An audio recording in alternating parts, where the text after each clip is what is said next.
Avui ens posem més tècnics. Anem a veure què és el Peaceful Parenting?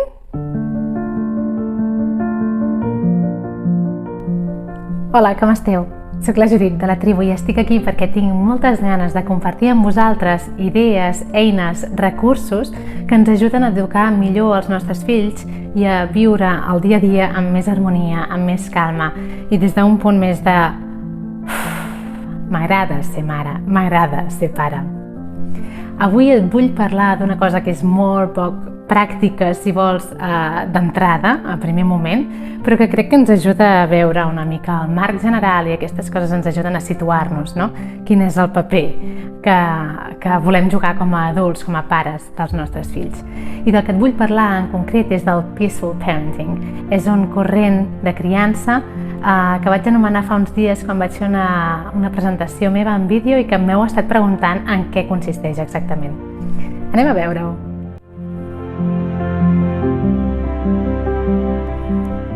Molt bé, el Peaceful Parenting és només una paraula bonica anglesa per fer referència a un estil de criança que es basa en la presència i en la calma. Les bases del Peaceful Parenting, que són les que ens ajudaran una miqueta a assentar tot plegat i que segurament t'ajudaran a entendre moltes de les coses que explico, perquè tot s'emmarca aquí dins, en gran part, no tot, jo no combrego 100% amb ningú, però una gran part del que explico ve d'aquest corrent. Doncs les bases del Peaceful Parenting es basen en 3 pilars fonamentals. El primer pilar és l'autoregulació. La primera feina que tenim com a pares i mares és autoregular-nos. Si no som capaços de regular les nostres emocions, és molt difícil que puguem fer servir el nostre cervell racional per decidir com volem educar. I si no decidim com volem educar, només ho fem en reactiu, difícilment ho farem de la millor manera que puguem, sí? Per tant, el primer pas, el primer gran pilar és el de l'autoregulació. I això és una cosa que no es canvia d'avui per demà. Això és una cosa que no anirem a una xerrada, veurem un vídeo o farem no sé què i pum, ara ja em sé autoregular. És una cosa que porta treball, que no és fàcil, que segurament si t'hi poses serà una de les coses més difícils però més gratificants que faràs en tota la vida, però és el que, pum, col·loca les coses al seu lloc. Ens permet relacionar-nos amb els nostres fills des d'un altre punt de partida. Sí? Així que aquest és el primer pilar, aprendre'ns a autorregular nosaltres. Perquè en el fons, si t'hi fixes, moltes de les coses que ens queixem dels nostres fills tenen a veure amb la seva manca de capacitat d'autoregular-se.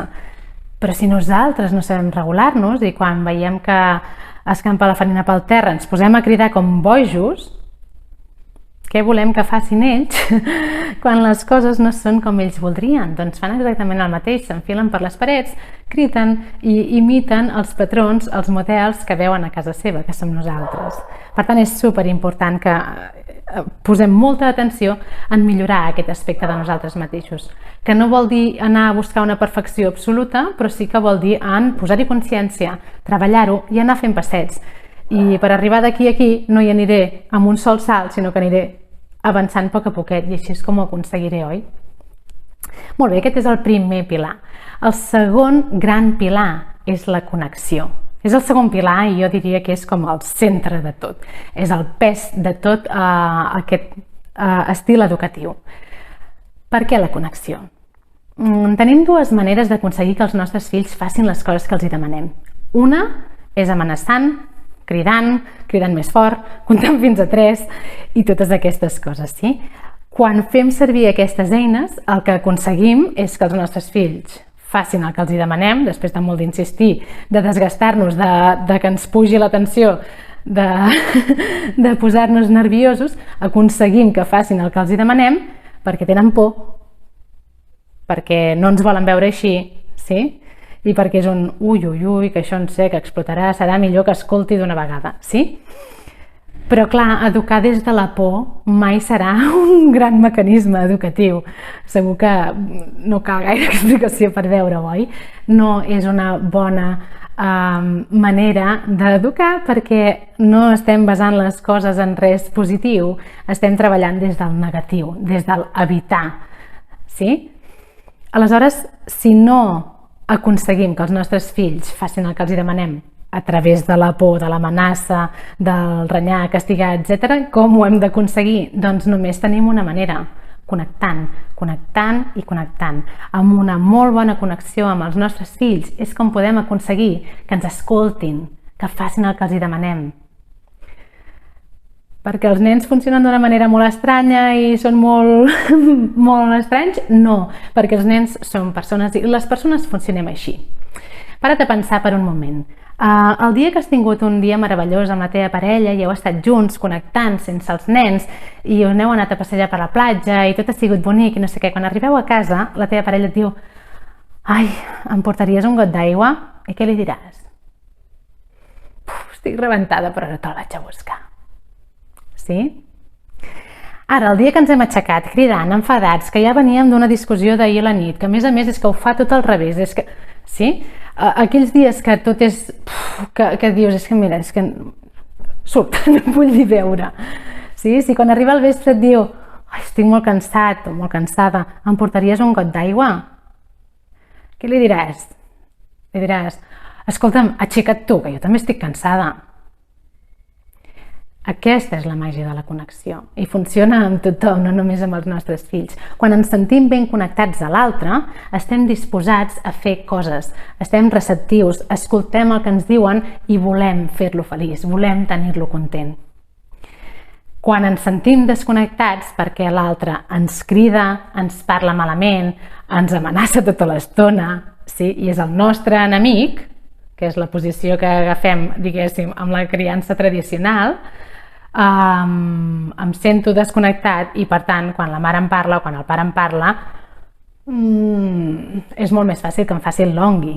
Sí? Per tant, el segon pilar és la connexió per molts motius. Perquè els nostres fills ens escoltaran més, tindran més ganes de col·laborar amb nosaltres, de cooperar amb nosaltres, i no només això, sinó que a través de la connexió és com nosaltres tornem a disfrutar, a gaudir de la nostra maternitat-paternitat. Si no estem connectats, ben connectats amb els nostres fills, se'ns fa molt pesat o se'ns pot fer molt pesat i carregós. Són aquests moments en els que el món desapareix i només et tinc a tu al davant i et miro i penso: uah, que meravellós que és ser la teva mare. En aquests moments jo m'omplo de ganes de ser la teva mare. A mi m'omplo de positivitat i això fa que ser mare, per mi, valgui la pena. Per això és molt important que cuidem aquesta connexió. I el tercer pilar, us deia, el primer és l'autoregulació, el segon és la connexió. El tercer pilar és el guiatge, és guiar l'infant. El peaceful parenting no es basa en controlar què fa el nen o en manipular el nen perquè faci el que nosaltres volem. Del que va és de guiar, d'ensenyar el camí, d'anar a buscar. Sí, si veieu el recorregut, primer jo m'autoregulo per poder estar present i poder fer servir el meu coco. En segon lloc, el que faig és connectar perquè el meu fill estigui disposat a escoltar-me, i en tercer lloc el que faig és guiar, perquè ara que ja està disposat a escoltar-me i que jo estic tranquil·la, no estic pujant per les parets, és quan puc, de manera efectiva, ensenyar-li al meu fill: això sí, això no, per aquest camí vas bé, per aquest camí em sembla que és perillós. I és aquí, quan hi ha aquesta connexió, quan pot ser que quan jo li digui això m'escolti. Sí? Si no, és molt difícil que m'escolti. Així que aquest seria el marc general. És simple, és bàsic, però és molt potent. Espero que t'ajudi a donar-hi 4 voltes, que pensis una mica més en la connexió amb el teu fill-filla els propers dies, i ens veiem la propera setmana amb un altre vídeo.